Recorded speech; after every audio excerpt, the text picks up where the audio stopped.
akan disampaikan oleh Bapak Budi Santoso, SPSI MKes, selaku Koordinator Divisi Pengurangan Risiko Bencana, PRB MDMC, PP Muhammadiyah. Sekaligus nanti kami mintakan kepada Pak untuk membuka acara webinar ini. Kepada Bapak, dipersilakan. Assalamualaikum warahmatullahi wabarakatuh. Waalaikumsalam warahmatullahi wabarakatuh. Alhamdulillah rabbil alamin, wassalatu wassalamu ala rasulillahil mursalin wa ala alihi wa sahbihi ajmain, amma ba'du. Alhamdulillah, bersyukur kehadirat Allah Subhanahu wa taala. Di kesempatan yang berbahagia ini saya bisa bersilaturahmi dengan para tokoh penggerak disabilitas, dan saya kira apresiasi untuk Universitas Muhammadiyah Jakarta yang telah menginisiasi untuk penyelenggaraan fasilitas kampus ramah difabel, yang memang ini menjadi bagian dari salah satu tema besar Muhammadiyah, terutama melalui MDMC untuk menggagas mitigasi bencana di satuan pendidikan. Yang kami hormati Ketua Bidang Ketua Pusat Studi Disabilitas dan Kemanusiaan UMB, kemudian yang saya hormati saudara saya, guru saya, tokoh ini, Pak Gatot, Kepala LP3 MNY. Terima kasih Pak Gatot. Pak Gatot ini luar biasa ini. Masih Pak Gatot. Kemudian mitra kami yang selalu sering kita diskusi untuk pengurangan risiko bencana, terkhusus tentang mitigasi disabilitas, Bu Arni. Terima kasih Bu sudah bersama dengan MDMC untuk menggagas tentang kurikulum pendidikan ramah difabel. Kemudian juga Bu Rofa dari UIN, ya saya kira materi beliau nanti akan memberikan banyak praktik baik di UIN untuk kemudian menjadi role model di UMB dan juga universitas yang lain, ya, karena di Muhammadiyah ada lebih dari 60 perguruan tinggi Muhammadiyah yang saya kira harus ikut terlibat dalam kepedulian pada teman-teman disabilitas. Juga Mas Yaki dari Teknik Sipil UMB. Berikutnya, mohon maaf saya share screen ya Pak Gatot ya. Iya.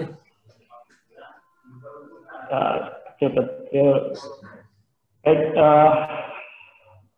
mohon maaf, ampun terlihat ya Mas Yadi ya. Ya sudah. Oke, baik, yang secara singkat yang pertama adalah terkait dengan peran dari kita bersama di Muhammadiyah dan Amal Usaha Muhammadiyah. Jadi peran mandat Muktamar 47 di Makassar itu sangat jelas sekali menyampaikan pesan kepada kita agar peran untuk mitigasi, terutama adalah di satuan pendidikan, itu harus menjadi prioritas di periode sampai dengan 2020 ini. Apalagi sekarang Muktamar diundur sampai dengan 2022. Artinya bahwa peran ini mesti kita tingkatkan. Jangan sampai kemudian terlewatkan. Dalam pesan ini disampaikan meningkatkan peran penanggulangan dan mitigasi bencana, meningkatkan fungsi advokasi. Jadi ada mitigasi dan juga advokasi.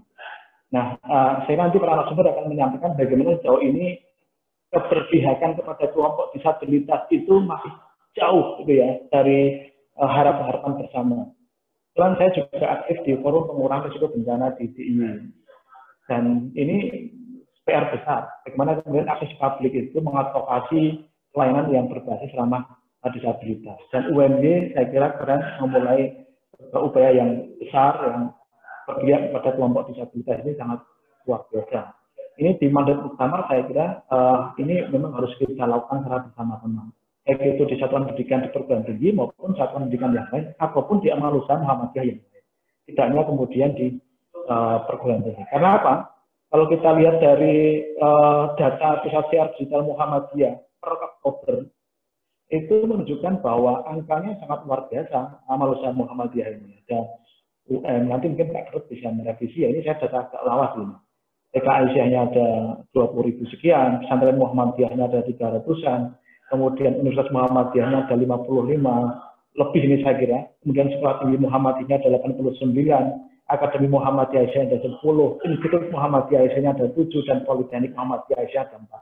Jadi kalau kemudian nanti UMJ akan membuat role model fasilitas kampus ramah disabilitas, bisa jadi akan diduplikasi oleh teman-teman dari perguruan tinggi Muhammadiyah yang lain atau Amal Usaha Muhammadiyah yang lain. Nah, kalau kita kemudian berbicara mengenai fasilitas aman, tentu ada, kalau dalam konsepnya pilar di satuan pendidikan yang aman, itu payung besarnya, di bawahnya ada konsentrasi kepada teman-teman disabilitas, itu ada 3 hal. Pilar tentang fasilitasnya yang aman, tentunya nanti adalah ramah disabilitas, kemudian manajemennya, yang ketiga adalah di pendidikan untuk peduli pada PRB disabilitas. Nah, fasilitas saya kira infrastruktur ya masih PR besar di non Muhammadiyah maupun Muhammadiyah sendiri. Kita jumpai, saya bahkan ketika dulu menjabat sebagai wakil direktur rumah sakit PKU, sempat keliling itu ada rumah sakit Muhammadiyah itu yang IGD-nya aja itu struktur lantainya itu tidak dan sangat tidak ramah dengan disabilitas. Nah, apalagi kemudian teman-teman yang lain ya, satuan pendidikan yang lain bisa jadi adalah termasuk perguruan tinggi. Nah, fasilitas ini kalau kita advokasi sedemikian rupa, saya kira bagus sekali ya, baik itu terkait dengan infrastruktur, kemudian penunjang dan yang lain sebagainya yang nanti akan dibahas oleh para narasumber. Nah, lebih dari itu adalah menyadarkan kepada para pihak melalui manajemen untuk pendidikan pengurangan risiko bencana di kelompok-kelompok disabilitas, agar mereka juga bisa mengakses fasilitas ini dengan baik dan benar ya. Bagaimana kemudian akses dan informasinya bisa ditangkap dengan jelas oleh teman-teman disabilitas. Tidak hanya infrastrukturnya siap, tapi kemudian akses diterimanya oleh para kelompok disabilitas dan mampu dibaca, diterjemahkan oleh teman-teman non-disabilitas, agar mereka tahu bahwa itu adalah akses-akses yang lebih diperuntukkan oleh teman-teman disabilitas. Jadi 3 pilar ini saya kira menjadi referensi kita untuk menyelenggarakan terkait dengan dukungan kepada fasilitas disabilitas. Nah, berikutnya adalah tentu kalau kita berbicara mengenai implementasi, maka ada kebijakan di tingkat kampus ya. Fasilitas dibuat tapi kebijakannya tidak diturunkan, itu nanti juga akan tidak berpengaruh secara signifikan pada seluruh warga di perguruan tinggi. Kebijakan, kemudian panduan-panduan untuk menggunakan sarana disabilitas. Karena kalau kita berbicara disabilitas, ini kan macam-macam ya, atau difabel ini kan macam-macam ya. Difabel dalam konteks yang mana ini? Karena ada teman-teman. Oke, ini kayaknya ada suara yang masuk ya. Bisa di-mute dulu. Oke. Nah, kalau kita berbicara mengenai difabel ini kan macam-macam ya. Ada teman-teman yang berbasis pada tunarungu, tunasaksa, macam-macam gitu ya.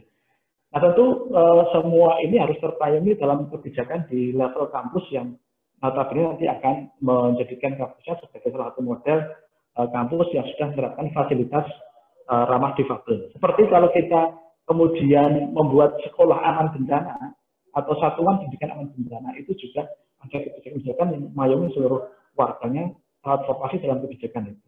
Kemudian ada teman-teman yang menjadi fasilitator yang rutin menyampaikan, mengedukasi bahwa ini adalah saya pernah masuk ke sebuah kampus di Muhammadiyah juga ada itu toilet khusus difabel gitu, tapi ternyata yang menggunakan bukan orang-orang difabel ya, malah kemudian digunakan teman-teman yang lain ya. Sedangkan teman-teman difabel harus antri menunggu mereka. Nah, ini penting. Jangan sampai kemudian kita salah membaca tentang peruntukan-peruntukan hasil dari kebijakan yang telah dibuat. Kemudian berikutnya adalah aksinya, aksi nyatanya penerapan tentang fasilitas aman itu dan monasnya. Tapi kemudian dibuat sudah fasilitas ramah difabel, tapi tidak terurus dengan baik, tidak termanage dengan baik. Dan kita itu kan paling rajin membuat, tetapi tidak rajin memelihara. Nah, ini tentu menjadi perhatian kita bersama.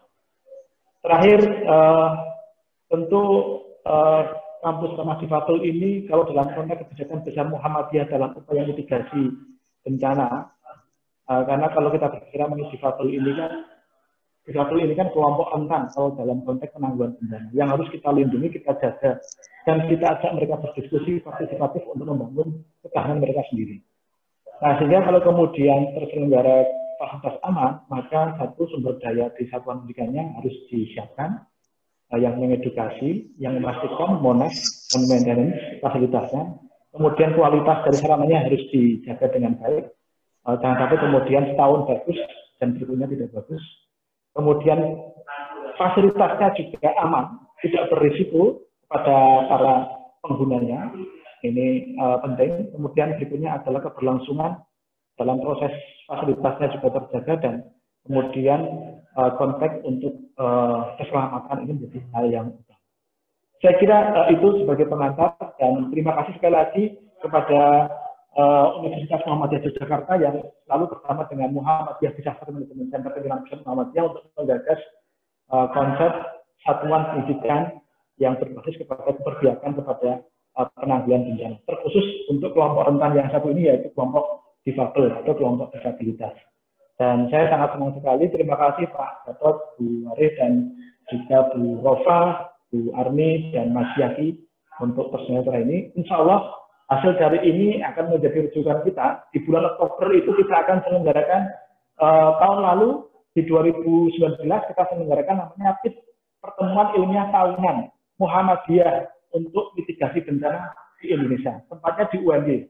Jadi termasuk waktu itu kita juga selenggarakan konsep pengurangan risiko bencana berbasis disabilitas.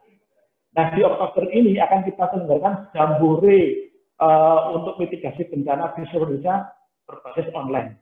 Nah, sehingga nanti kita harapkan model UMD ini bisa menjadi salah satu pemapar menyampaikan kepada kita semua di seluruh Indonesia, Malusa Muhammadiyah yang sudah menerapkan konsep untuk sekolah satuan pendidikan aman bencana terkhusus ramah disabilitas. Demikian, dan mari kita awali webinar kita di sebentar ini dengan kita bersama dengan membaca basmalah. Bismillahirrahmanirrahim. Assalamualaikum warahmatullahi wabarakatuh. Waalaikumsalam warahmatullahi wabarakatuh.